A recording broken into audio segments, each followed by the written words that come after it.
Hello and welcome back to another class guide of Wars Black Prince. My name is Saikin. This is the very condensed, no repetition, no BS class guide on how you should build all of your classes. We're starting with the Alchemist. I do have one for each class. We are going to go through the weapons and the skills first, and then we're going to see some gameplay footage. So, role of the Alchemist is to be a support slash AoE damaging class. The class itself has a variety of weapons. I'll just cover the differences real quick.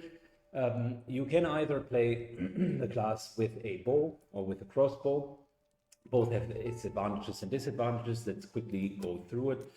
So the crossbow does have a little bit higher power, lower crit, and lower movement.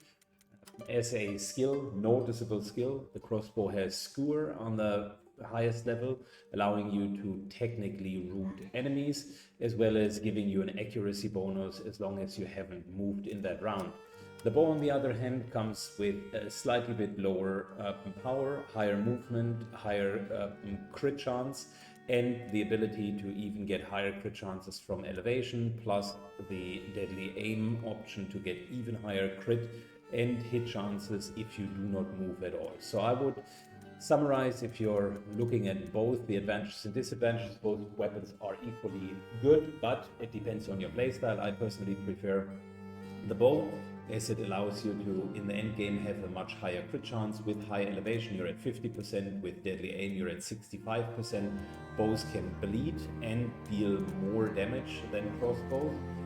Granted, the crossbows ignore 2 armor, so it kind of evens out on armored targets. Overall, it's not the biggest nay or yay for the class. The other option, if you're going with bows and you do have players in your group that also very likely are going to use bows, then you only need to upgrade one weapon at the beginning. So, moving on to skills and to items that he's taking with him. At the end, I would go with 1 to 2 healing flasks, and the rest would be poison flasks, as poison flasks are incredibly strong. Poison stacks deal 7 points of damage per iteration, and poison flasks with the right skills can trigger twice on enemies. I have instances where the poison flask has hit 6 enemies, and then even if you're not hitting all of the poisons, you're still ending up with somewhere between 6 and 10 poison stacks times 7. Means you're dealing 70 damage, and then if the fight prolongs for a longer period of time, of course it will prolong as well. In terms of skills, I would recommend mostly the apothecary skills over the pyrochemist skills. Let's go really quickly and trade off what is good and what isn't. The first skill isn't really anything to write home about. Alchemical pitch is serviceable if you really want a slow for the enemies at points when you do have choke points and are being flanked, or when you need to outmaneuver enemies. It can be okay, but the area is not slowing that much that it really makes a noticeable difference. On the other hand, weaken as a repetitive skill is fine, I suppose. I found myself using it less and less as the game progresses, so this skill tree will become obsolete. Then the next 2 skill trees, or the next 3 actually, I would say are combined together. You either go fully left or right hand side.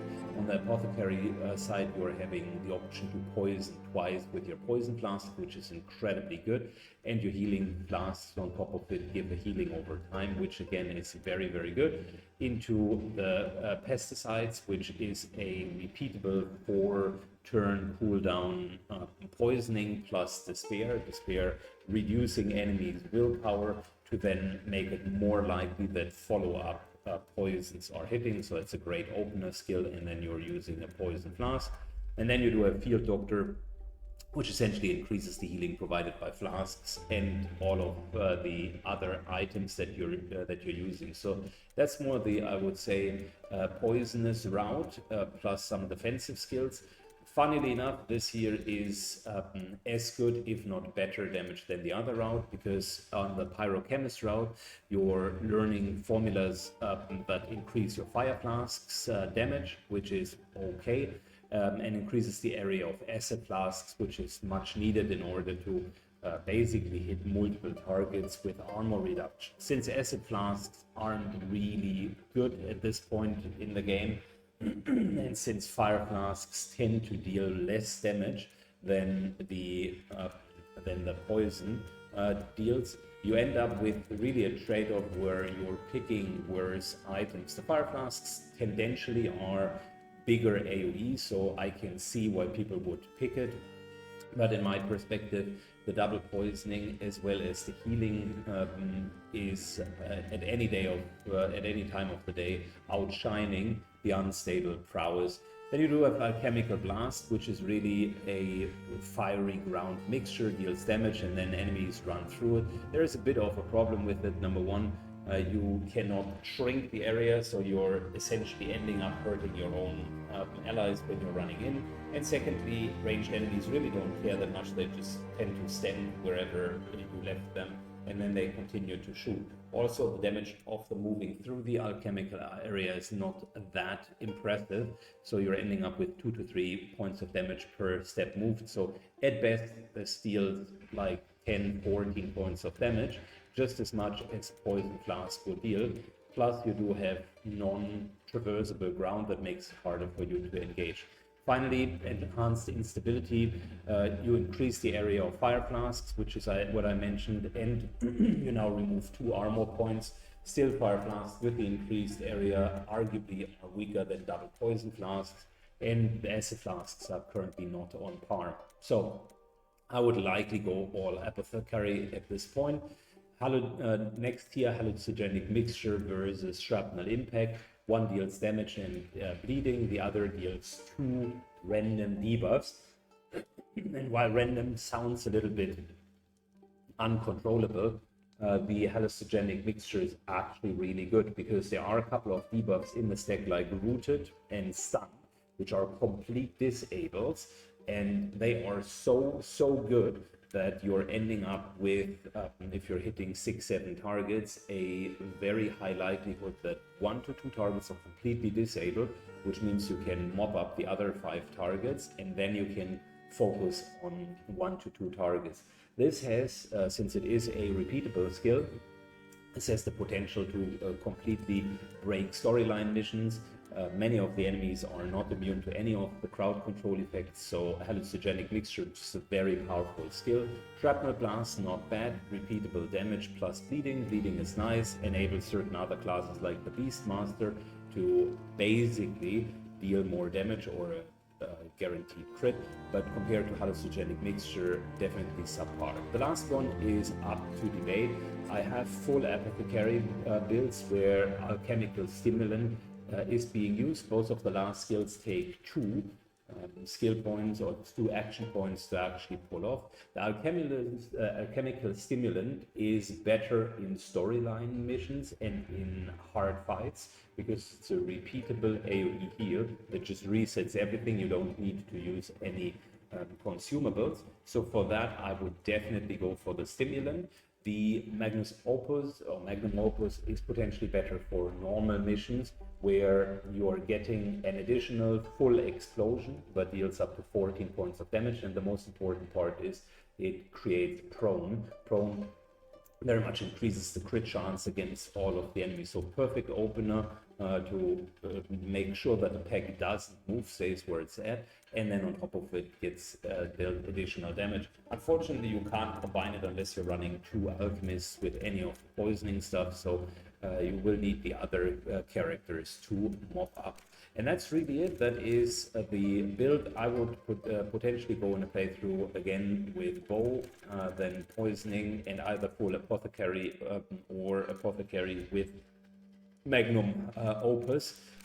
In terms of items that I would recommend, since the character is already shoehorned into a support role and has a lot of these consumable slots, I would also use additional consumables that fit the bill.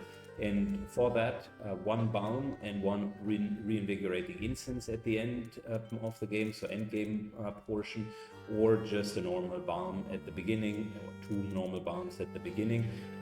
I added venomous arrows because it's an AoE damage that also poisons. So these 2 would be 2 extra poisons. They do not benefit from the double poisoning. It's also only happening to the flasks, but we do have 2 AoE poisons here, 2 AoE poisons here, 1 repeatable AoE poison there, and 1 additional status effect AoE, as well as a repeatable just AoE damage plus prone. So you do have 3 repeatable skills, 2 one-time flasks, and 2 one-time arrows that you can use.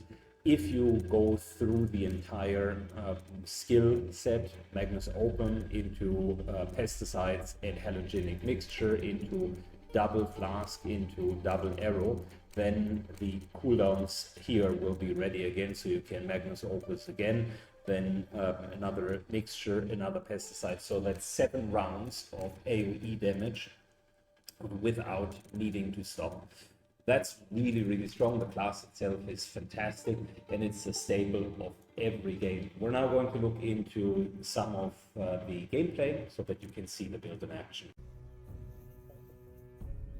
Gameplay footage. We're in the end game. The enemies here having pretty much 74. This is brutal difficulty with everything cranked up to the absolute maximum. The enemies are having 75 hit points, and you can see most of them 4 to 5 armor. Even the backline does have some armor. So typical situation where you do have clustered up enemies, which you can obtain by basically overwatching with melee so that the enemies isn't coming too close, would be something akin of this. We are trying to maximize the number of enemies that we would be hitting, but depending on how you draw the shape, you can get 3 to 5 enemies. 4 is what I can get this time. I'm prioritizing getting the backline because typically enemies in the backline are dealing the most damage. We're starting with the pesticides, and we could now either apply debuffs. This Alchemist doesn't yet have level 6 skills, so we're going for double poisoning. And with the pesticides, you trigger despair, and with those 2 actions, we have dealt basically 7 points of damage here, 14 points of damage here, that's 21.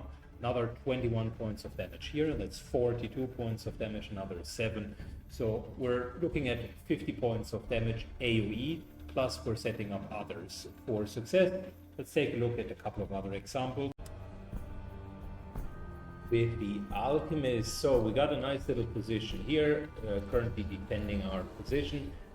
We got a fresh respawn, and you can see these enemies are quite beefy, 60 plus points of hit points, and on top of that, just overall pretty mean. So what we're going to do is we are positioning our troops in a way that the Alchemist can do his thing. This time we would be hitting 5 enemies, and we're starting with poisoning and despair. You can see despair reduces the willpower, poisoning poisons them, and then we're adding a full-fledged double poison on top of that. So let's take a look at what the impact of this seemingly short term has been. 14 points of damage, 7, so that's 21. Then we have 21, that's 42 points of damage, another 21. So that is 63 points of damage, and 7, so it's 70 points of damage.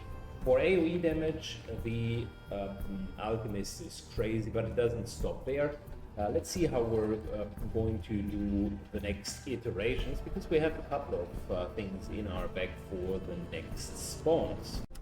Alright, the final little picture of how we are going to deal with multiple enemies. So we got ourselves again into a situation where we would be facing off multiple enemies. You can see quite a few actually are standing here.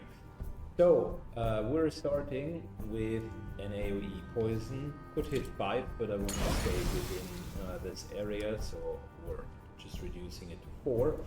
And we're continuing with a poison class. Even after 10 rounds of using stuff, we do have cooldowns down, but we just barely used our last consumable, so this is just how effective the character is. And let's take a look at what we've done here. 28 plus 21, so we're at 49, plus 21, so we're at 70, plus everybody is despaired. Call that a great win. But the AoE damage is unrivaled, but it is cooldown dependent. I would say the character plays very similar to the Grenadier in XCOM 2, where you're having a lot of AoE capabilities and a massive impact until the time when your grenades are over.